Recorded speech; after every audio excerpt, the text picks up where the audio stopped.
공감으로 완성하는 코칭. 1장 코칭에서 왜 공감을 사용하는가? 최고 비밀 파일과 잠긴 트렁크 이론. 모든 만남은 정서적으로 우리에게 부정적이거나 긍정적 영향을 미칩니다.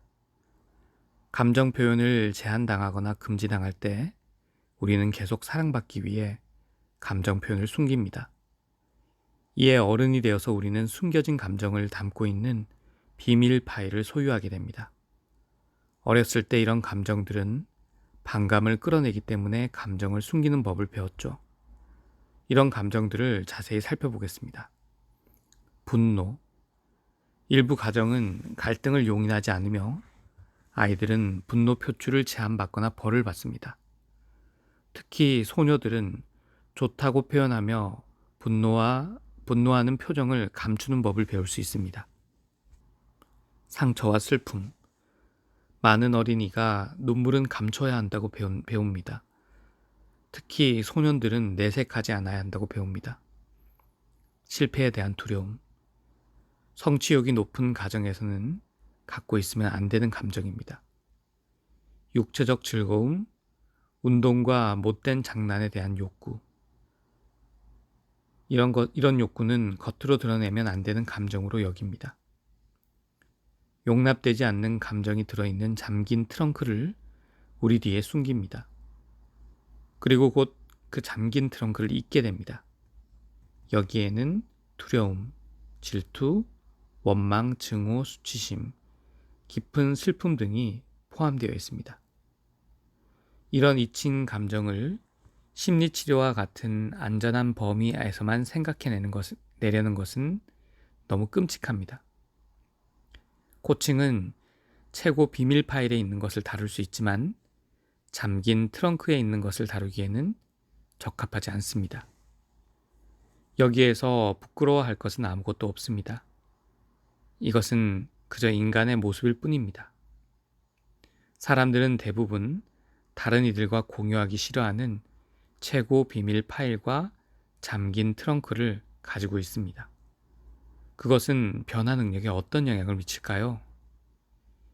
제이슨을 만나 그의 최고 비밀 파일과 잠긴 트렁크가 그에게 어떤 영향을 미쳤는지를 살펴보시죠. 제이슨은 외동아들이며 다소 엄격하게 교육을 받았습니다. 아버지는 그가 어렸을 때 돌아가셨습니다.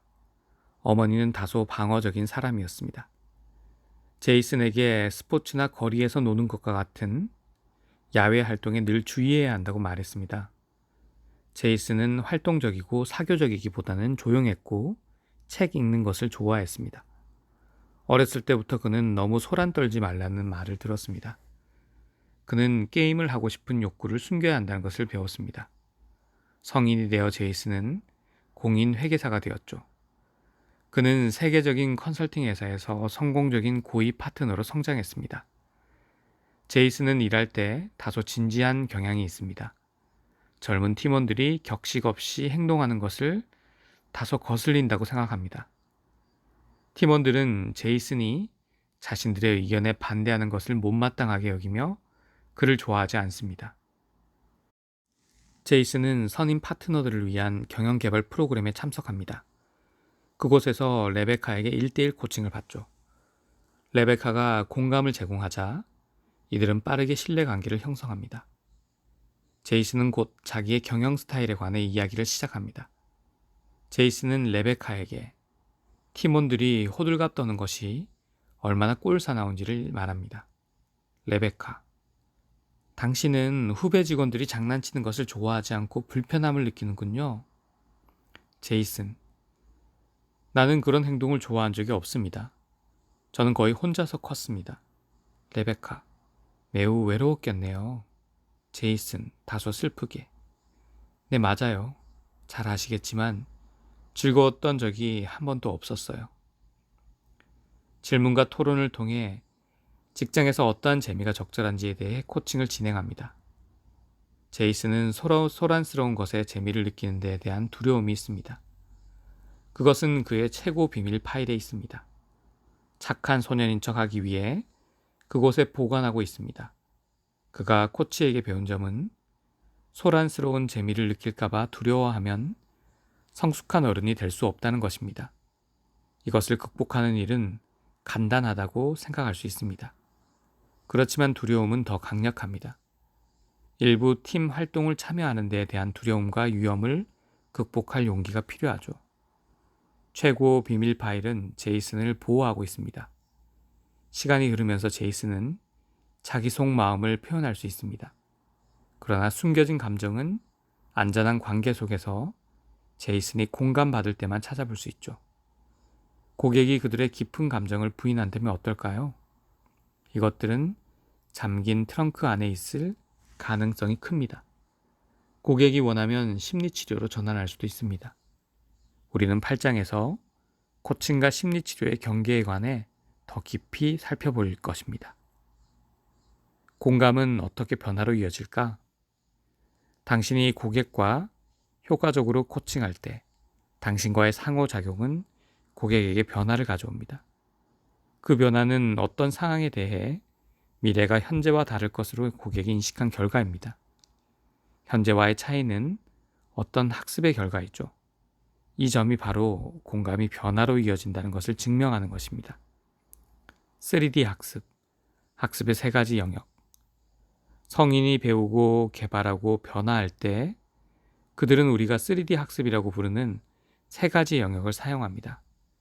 학습할 때 그 3가지 조합을 실행합니다. 이 3가지 영역은 아는 것, 하는 것, 느끼는 것입니다. 당연히 숙련된 사람은 3가지를 모두 융합하여 사용합니다. 지식은 전통적으로 사고 기반 학습과 연계되어 있으며 그림과 같습니다. 사람들은 다양한 지식을 얻기 위해 사고 기반 학습을 사용합니다.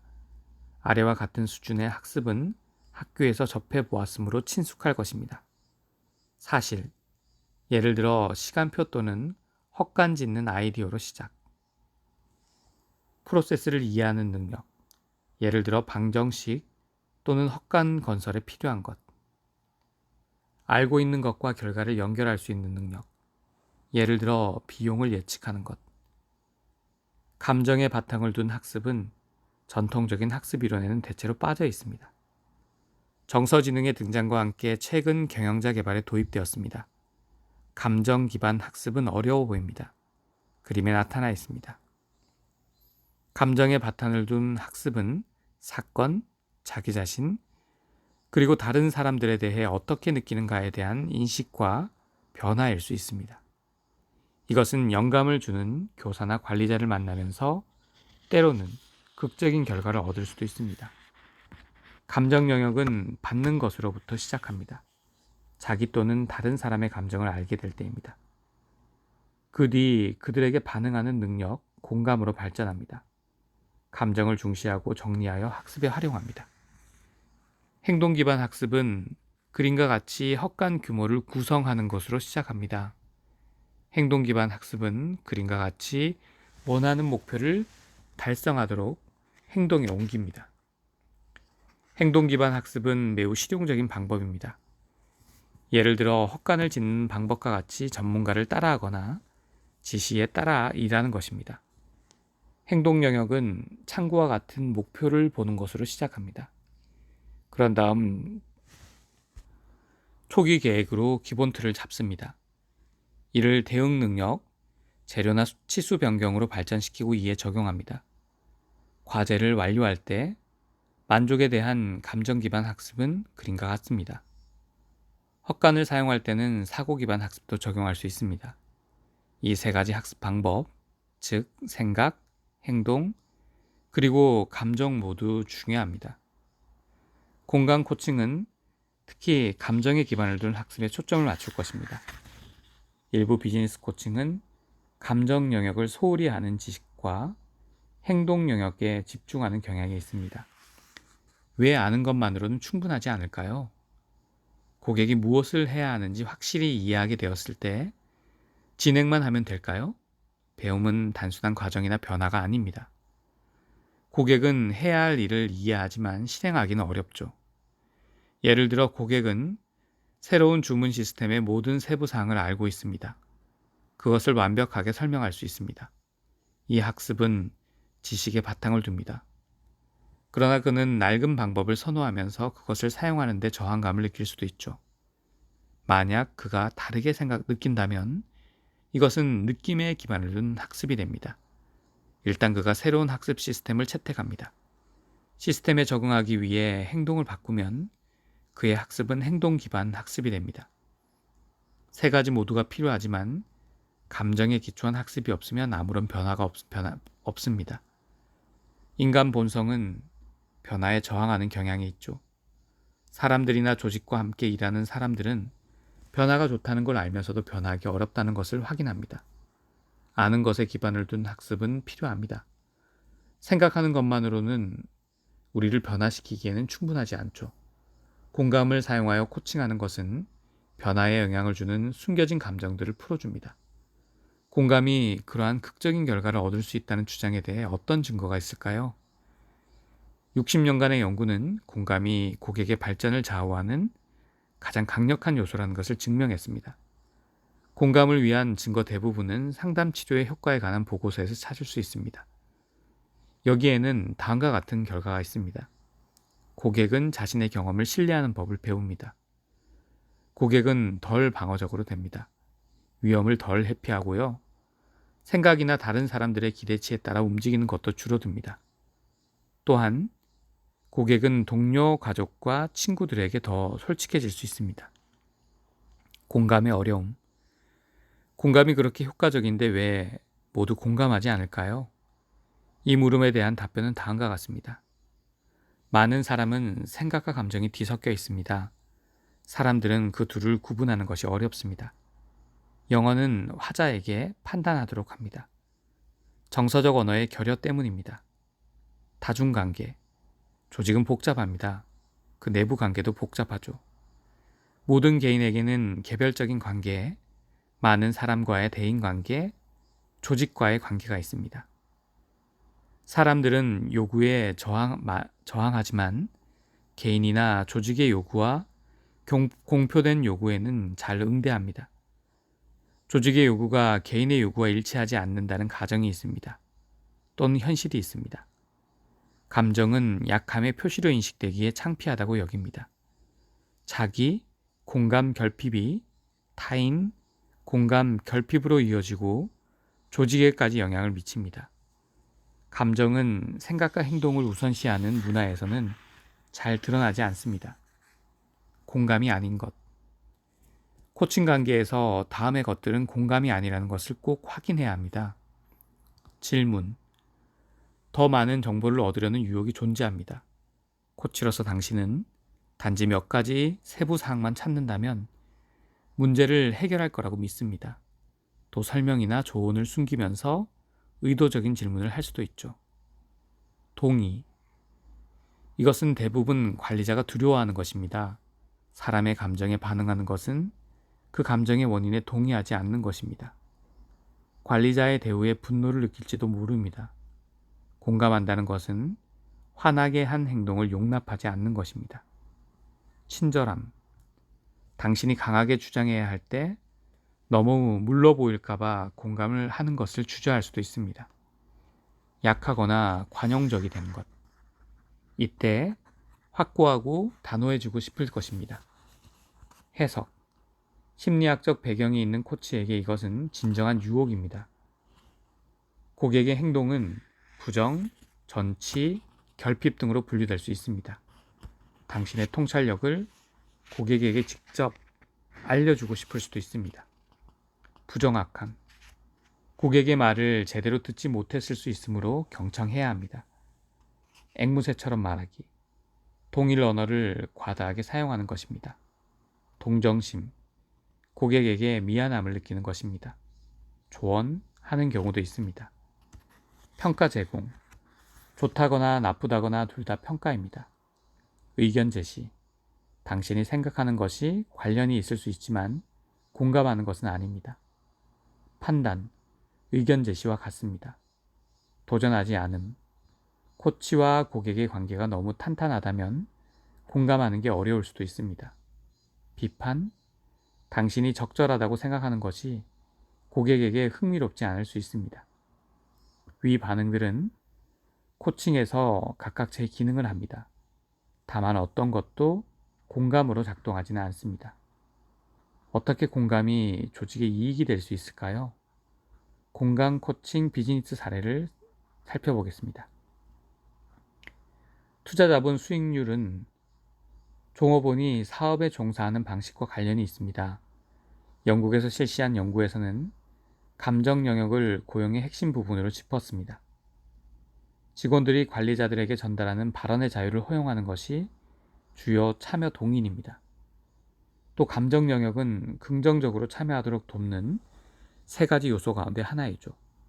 즉, 지적 노력을 하고 타인과의 긍정적 감정과 의미 있는 관계를 맺으며 긍정적으로 업무를 수행하는 것입니다.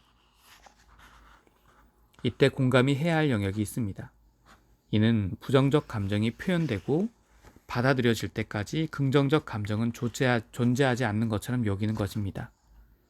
일부 코치들은 부정적 감정을 무시함으로써 부정적 감정을 없앨 수 있다고 믿습니다.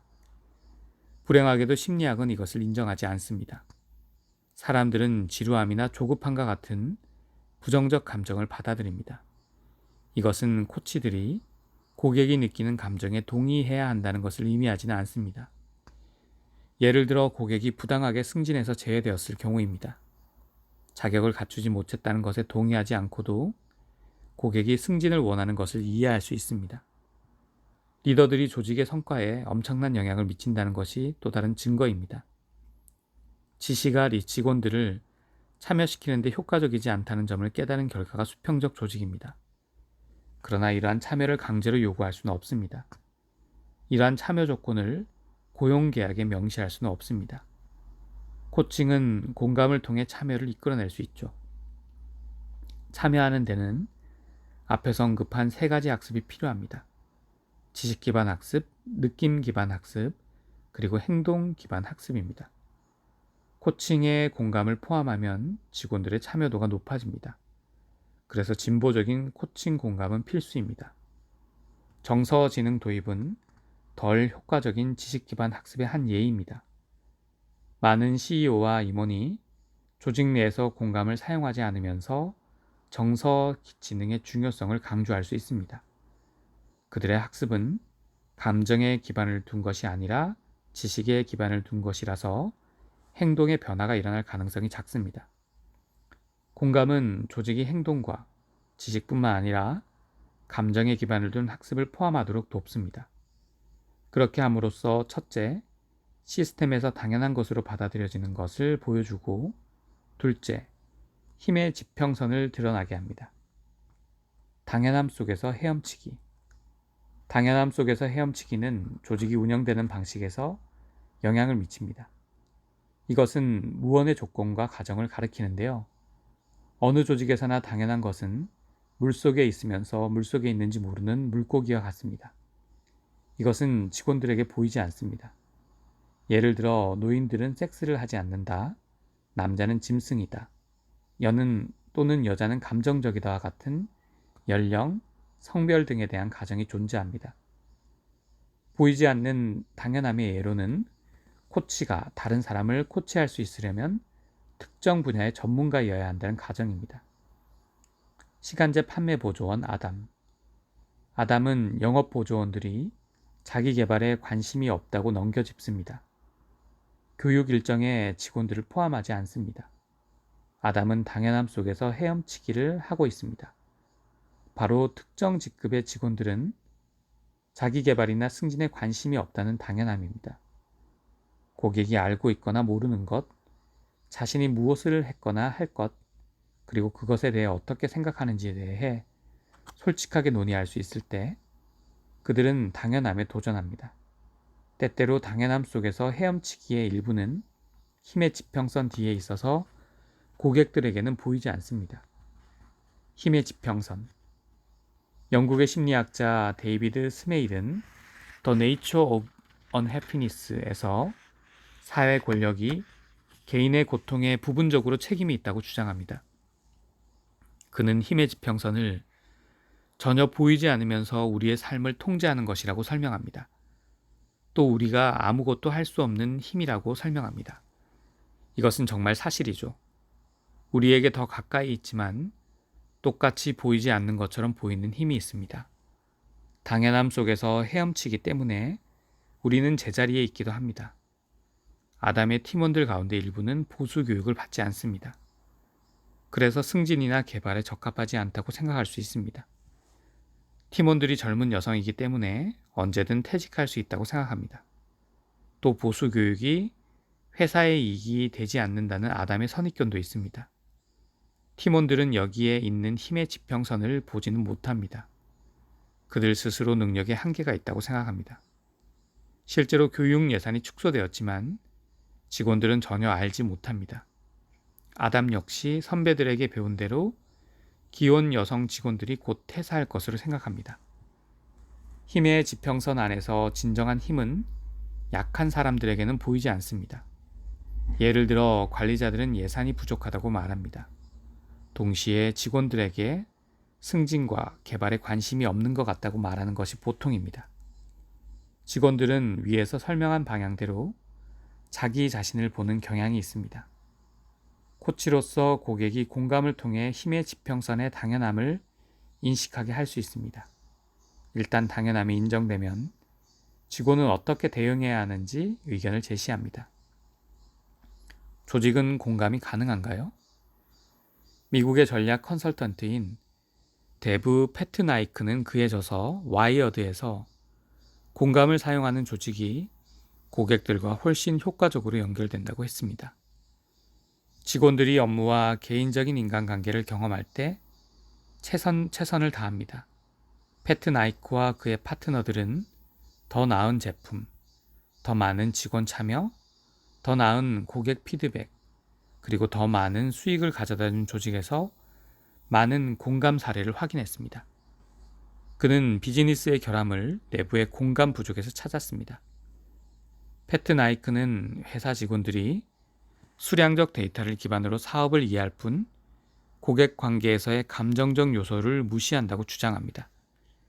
기업은 지금까지 두 가지 차원에서만 평가되어 왔습니다. 바로 직원, 경영자, 리더들이 생각하는 것과 행동하는 것입니다. 최근의 세계의 경제 위기는 우리에게 잠시 멈추라고 조언합니다. 현재 시스템이 얼마나 안전한지, 보안을 어떻게 유지해야 하는지 생각하게 합니다. 그리고 사람들과 지구의 복지를 위해 적절한지를 고민하게 합니다.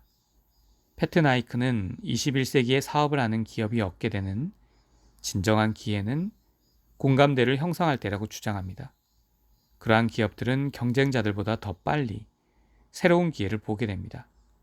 더 쉽게 변화에 적응합니다. 직원들에게 더 큰 사명감을 주는 작업장을 만든다고 주장합니다. 조직 컨설턴트인 마리 미야시로도 자신의 저서 더 엠퍼티 팩터에서 직장에서 공감을 끌어내는 것이 가치가 있으며 경쟁적 이점이라고 주장합니다. 그녀는 직장 생활에서 관계가 직원들의 요구를 충족하지 못하면 생산성, 서비스, 이익에 똑같은 영향을 미친다고 말합니다. 직장에서의 공감대는 비용 절감, 생산성 향상, 사고와 결근율 감소, 매출액 증가, 이익과 주식시장 가치 상승에 영향을 줍니다. 갤럽 자료와 리더십 연구에서는 공감대가 이렇게 작용함을 증명합니다.